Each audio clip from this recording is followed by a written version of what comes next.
오늘 저에게 주신 하나님의 말씀은 에베소서 1장 3절에서 7절 말씀입니다. 찬송하리로다 하나님 곧 우리 주 예수 그리스도의 아버지께서 그리스도 안에서 하늘에 속한 모든 신령한 복을 우리에게 주시되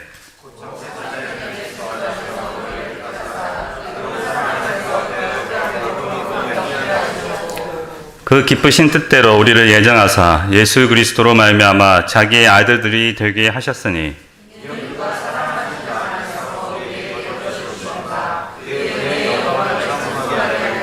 다 같이 읽겠습니다. 우리는 그리스도 안에서 그의 은혜의 풍성함을 따라 그의 은혜로 말미암아 속량 곧 제사함을 받았느니라. 아멘. 마지막 시간에 나오는 속량 곧 제사함은 그리스도를 통하여 얻을 수 있는 모든 은혜 중에 가장 근본적인 은혜이면서 복 중에 최고의 복입니다. 그리스도께서는 이 은혜를 주시기 위해서 자기 피로 그 값을 대신 치르셨습니다. 속량하셨습니다. 이 제사함의 복이 은혜의 풍성함에 따라 대가 없이 주어지는 대상은 오늘 본문 3절과 4절에 따르면 하나님 곧 우리 주 예수 그리스도의 아버지께서 창세전에 그리스도 안에서 택하신 우리 바로 성도들입니다. 성도들은 하나님의 풍성한 은혜에 따라 그리스도의 피로써 값없이 속량함 제사함을 받고 하나님의 아들이 되었습니다. 그래야 하나님께서는 그리스도 안에서 신자들의 모든 죄책을 면책하시고 자유케 하여 주십니다. 그런데 이러한 완전한 제사함은 오직 하나님만이 하실 수 있습니다. 사람들이 한 중풍병자를 내 사람에게 메어 가지고 예수께로 올세 무리들 때문에 예수께 데려갈 수 없으므로 그 계신 곳에 지붕을 뜯어 구멍을 내고 중풍병자가 누운 상을 달아내리니 예수께서 그들의 믿음을 보시고 중풍병자에게 이르시되 작은 자야 내 죄의 사함을 받았느니라 하시니 어떤 서기관들이 거기 앉아서 마음에 생각하기를 이 사람이 어찌 이렇게 말하는가 신성모독이로다 오직 하나님 한 분 외에는 누가 능히 죄를 사하겠느냐. 사랑하는 여러분, 죄가 무엇입니까?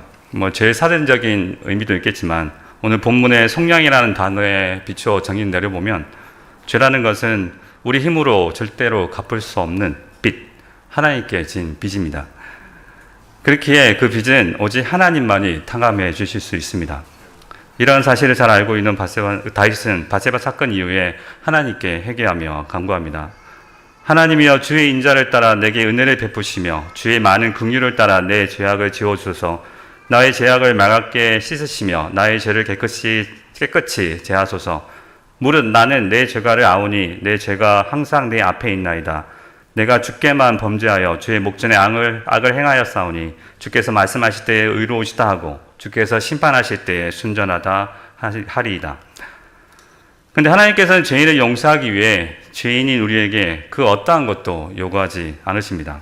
왜냐하면 우리의 죄사함을 위해서 우리가 할 수 있는 것은 아무것도 없기 때문입니다. 우리가 제사함 받기 전에도 제사함 받은 후에도 할 수 있는 것은 아무것도 없습니다. 제 앞에서 우리의 무력함을 미가 선지자가 고백합니다. 내가 무엇을 가지고 여호와 앞에 나아가며 높으신 하나님께 경배할까? 내가 번제물로 올련된 송아지를 가지고 그 앞에 나아갈까?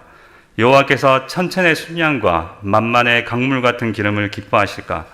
내 허물을 위하여 내 맏아들을 내 영혼의 죄로 말미암아 내 몸의 열매를 드릴까? 하나님께 제사함의 은혜를 얻기 위해서 1년 송아지, 천천의 순양, 만만의 강물 같은 기름, 내 맏아들, 내 몸이 열매를 드린다고 하여도 아무것도 할 수 있는 것이 없다고 미가는 고백합니다. 우리의 제사함의 근거가 있다면 그것은 오직 한 가지, 우리 주 예수 그리스도 피로 말미암는 속량입니다. 그래서 오직 은혜인 것이죠. 오직 그리스도께서 하나님과 우리 사이에 화목제물이 되셔서 친히 우리가 용서함을 받는 근거가 되십니다. 그리고 그리하여 하나님께서는 당신의 의로움을 나타내십니다. 이 예수를 하나님이 그의 피로써 믿음으로 말미암는 화목제물로 세우셨으니 이는 하나님께서 길이 참으시는 중에 전에 지으신 죄를 간과하심으로 자기의 의로우심을 나타내려 하심이니 따라서 죄사함은 하나님의 공의하심과 긍휼하심이 합쳐진 하나님과 그리스도의 공동 사역입니다. 용서의 동력인 하나님의 긍휼하심과 하나님의 공의를 만족시키실 그리스도의 피로 죄사함을 받은 신자는 믿음으로 구원에 이르게 됩니다. 그리고 신자는 죄사함의 은혜, 특권을 받은 것에 대해서 증거를 받습니다. 곧 하나님께서 우리를 긍휼히 여기신 같이 우리도 다른 사람들을 긍휼히 여겨서 용서할 수 있게 되고요. 또한 하나님과 화평을 누려서 양심의 평안을 누리게 됩니다. 사랑하는 여러분, 우리 주 예수 그리스도의 피 외에는 그 어떤 것도 신자의 죄 용서의 대가로 지불될 수 있는 것은 없습니다. 왜냐하면 그리스도의 피는 오직 흠없고 점없는 어린 양 같은 보배로운 피이자 바로 곧 하나님 자신의 피이기 때문입니다. 하나님께서는 그 목적에 따라 영원한 작정 안에서 그리스도의 피를 준비하셨습니다. 그리고 그 작정은 한 몸, 바로 그리스도의 나심과 죽음으로 완전히 성취되었습니다. 이는 황소와 염소의 피가 능히 죄를 없이 하지 못함이라. 그러므로 주께서 세상에 임하실 때 이르시되 하나님이 제사와 예물을 원하지 아니하시고 오직 나를 위하여 한 몸을 예비하셨도다. 근데 어떤 사람들은 그리스도의 사역과 죽으심을 인간이 추구해야 할 윤리적인 모범으로 삼기도 하고요. 또한 그리스도의 피를 상징으로 보는 경우도 있습니다. 근데 절대 그리스도의 피는 상징이 아닙니다. 그리스도께서는 우리의 제사함을 위해 하나님의 공의를 만족시키시기 위해 실제로 자신의 피를 쏟으셨습니다. 그가 찔림은 우리의 허물 때문이요 그가 상함은 우리의 죄악 때문이라. 그가 징계를 받음으로 우리는 평화를 누리고 그가 채찍에 맞음으로 우리는 나음을 받았도다. 죄사함은 피 흘림이 없은즉 사함이 없기 때문에 그리스도의 피를 대가로 죄사함이 우리에게 주어진 것입니다. 그만큼 하나님의 공의는 분명하고 엄중합니다. 사랑하는 여러분, 따로 분리해서 볼 수는 없지만 설명을 위해서 나눈다면 하나님께서 우리에게 허락하신 죄사함은 그 대가를 지불하신 그리스도를 제외하면 하나님께서 우리에게 베풀으신 모든 긍휼 중에 가장 풍성한 긍휼입니다. 정죄받아 합당한 죄인에게 제사함의 긍휼보다 더 큰 은혜가 어디 있겠습니까? 하나님의 제사함, 용서하심은 그저 흔한 은혜가 아닙니다. 하나님의 용서하심은 모든 사람에게 다 허락되는 것도 아닙니다. 타락한 천사들에게는 오직 지옥 심판만 있을 뿐입니다. 오직 적은 무리, 택함 받은 자들에게만 주어진 긍휼입니다. 그렇다고 죄사함의 특권을 누리는 적은 무리, 택함 받은 자들이 대단해서 그런 은혜를 받습니까? 전혀 그렇지 않습니다. 전에는 우리도 다 그 가운데서 우리 육체의 욕심을 따라 지내며 육체와 마음에 원하는 것, 하나님을 대적하는 것, 하나님께서 미워하시는 것을 하여 다른 이들과 같이 본질상 진노의 자녀였습니다. 바울은 자신을 내가 전에는 해방자여 핍박자여 포행자였다고 말합니다. 그럼에도 불구하고 하나님의 긍휼을 입어 도리어 주를 믿어 영생 얻을 자들에게 본이 되게 하셨다고 고백합니다. 우리 또한 마찬가지입니다. 불의한 자가 하나님의 나라를 유혹으로 받지 못할 줄 알지 못하느냐. 미혹을 받지 말라. 음행하는 자나 우상 숭배하는 자나 간음하는 자나 탐색하는 자나 남색하는 자나 도적이나 탐욕을 부리는 자나 술 취하는 자나 모욕하는 자나 속여 빼앗는 자들은 하나님의 나라를 유혹을 받지 못하리라. 너희 중에 이와 같은 자들이 있더니 주 예수 그리스도의 이름과 우리 하나님의 성령 안에서 씻음과 거룩함과 의롭다 하심을 얻었느니라. 그렇습니다. 하나님께서는 단 한 명도 자격 없는 우리를 부르셔서 이 영광스러운 특권을 누리게 하셨습니다. 그럼에도 불구하고 우리는 우리의 죄, 우리의 죄악됨을 잘 인지하지도 심지어 인정하지도 못하는 경우가 많습니다. 자기 허물을 능히 깨달을 자 누구이로 나를 숨은 허물에서 벗어나게 하소서. 시편 기자는 우리가 인지하지 못하는 숨은 죄가 있다는 것을 알려줍니다. 이것을 잘못 적용해서 어떤 선교단체에서는 숨겨진 죄까지 다 고백해야 된다고 이렇게 이끌어 가더라고요. 하지만 그리스도의 피는 우리의 죄악이 크거나 작거나 오래되었거나 새로 저지른 것이거나 이미 알려졌거나 은밀하게 행해졌거나 또는 우리가 심지어 인지조차 못하거나 이 모든 것 다 상관없이 그 모든 죄를 깨끗하게 하십니다.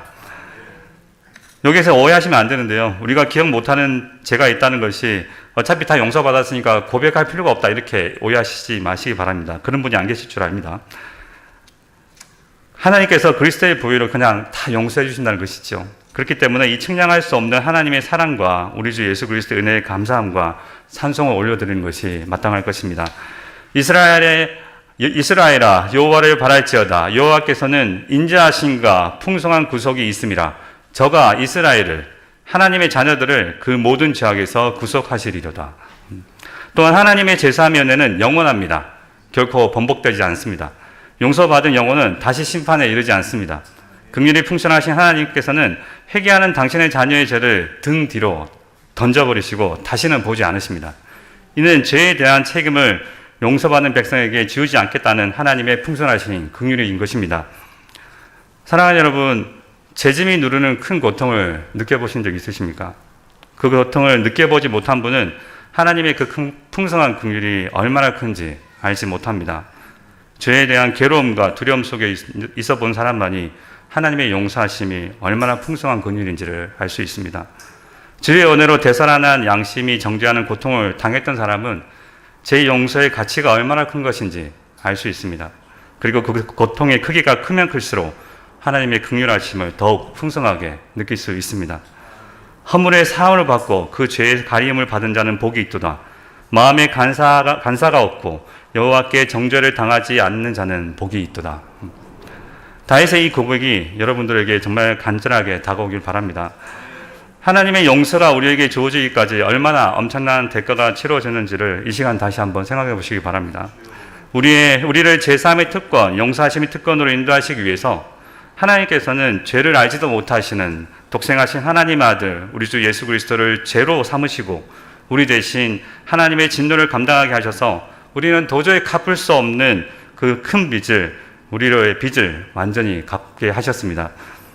그리고 부활하신 그리스도께서는 성령을 보내셔서 우리의 얼굴에 우리를 덮고 있던 수건들을 걷어내시고 우리의 돌같은 마음, 이 단단한 마음을 부드럽게 하시어 우리를 하나님께로 인도해 주십니다.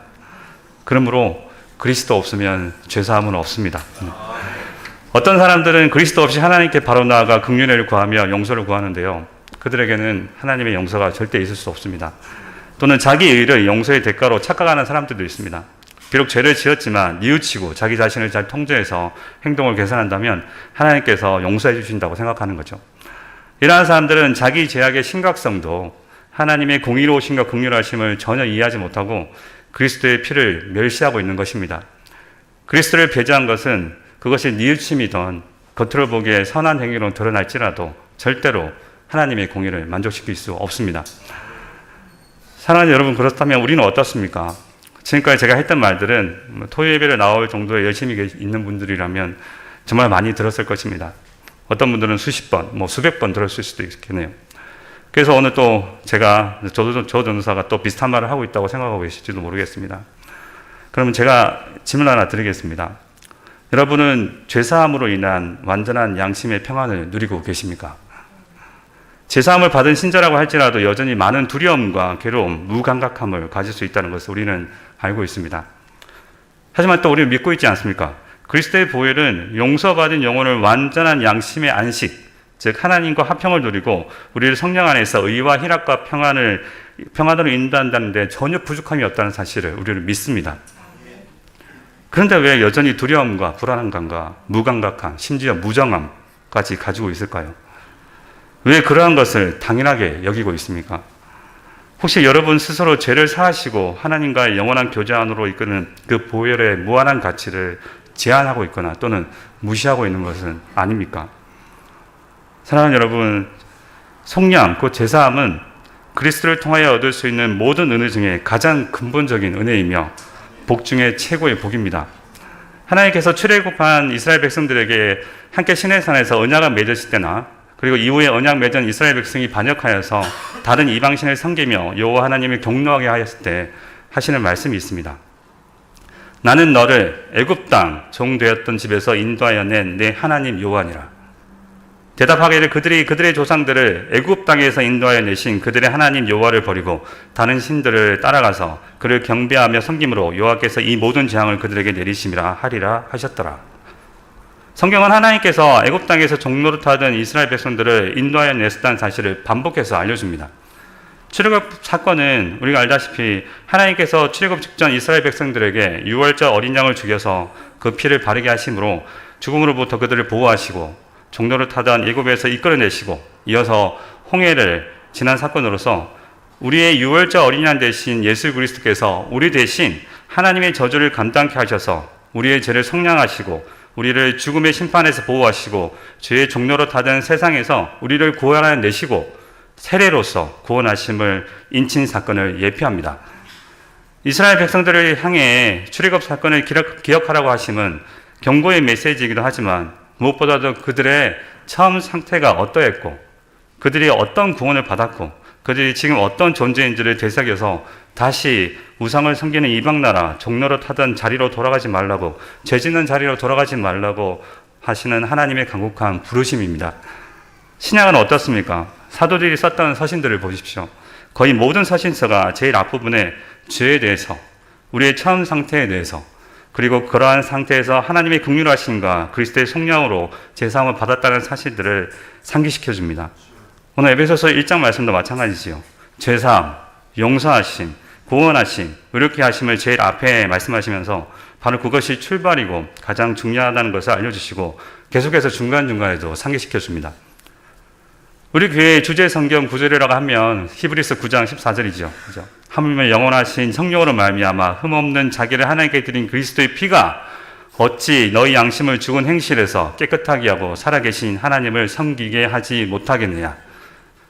우리는 부활하신 예수 그리스도를 바라보며 성령 안에서 우리를 새롭게 하시는 그리스도의 보혈로 생명의 성령의 법으로 날마다 예수를 닮아가는 삶, 거룩을 향해 가는 삶을 살아가고자 노력합니다. 다른 말로 하면 이를 성화라고 하죠. 그런데 사랑하는 여러분, 성화는 죄사함의 증거입니다. 구원받음의 증거입니다. 칭의의 증거입니다. 죄사함을 받은 사람, 구원함을 받은 사람, 의롭다고 된 사람에게 나타나는 증거가 바로 성화인 것이지요. 그렇기 때문에 성화는 절대로 죄사함의 기쁨, 구원의 기쁨, 의롭게 됐다는 그 감격과 동떨어질 수가 없습니다. 그런데 성화를 잘못 이해하다 보면 마치 죄사함 따로, 성화 따로인 것처럼 이해하고 행동하게 됩니다. 그렇게 성화를 추구한다는 것은 결국 자기 힘으로 자기 자신의 의를 이루어간다는 뜻이 됩니다. 사랑하는 여러분, 성화의 과정은 힘듭니다. 오죽했으면 히브리서 저자가 피 흘리기까지 죄와 싸우라고 권면하겠습니까? 그만큼 우리에게 남아있는 죄성과 세상과 마귀의 힘이 강하다는 뜻이겠지요. 하지만 우리를 죄에서 구원하여 주신 하나님의 긍휼하심과 우리 주 예수 그리스도의 십자가의 속량은 더욱 강합니다. 모든 것을 넉넉히 이기게 하십니다. 혹시 지금 벌레봐도 못한 죄인을 구원하여 주심에 너무 감사해서 작은 죄 하나에도 민감하게 반응하고 계신 분이 있습니까? 잘하고 계신 것입니다. 계속 그 길로 달려가시기 바랍니다. 혹시 잠깐의 죄로 인해서 넘어져서 두려움 가운데 있는 분 계십니까? 아니면 반복되는 죄에 넘어져 절망 가운데 계신 분이 계십니까? 아니면 이 설교단에서 매주 그리스도의 부활의 능력으로 거룩을 위해 날마다 죄와 싸우라고 외치는 말씀을 들을 때 부담스럽구나, 별다른 감흥이 없이 무감각하게 느끼는 분은 계시지 않습니까? 그러한 자세는 죄사함을 받은 자녀, 구원받은 자녀들이 가져야 할 자세가 아닙니다. 정상이 아닌 것입니다. 성경에 따르면 처음 사랑을 잃어버린 상태입니다. 그러나 너를 책망할 것이 있나니 너의 처음 사랑을 버렸느니라.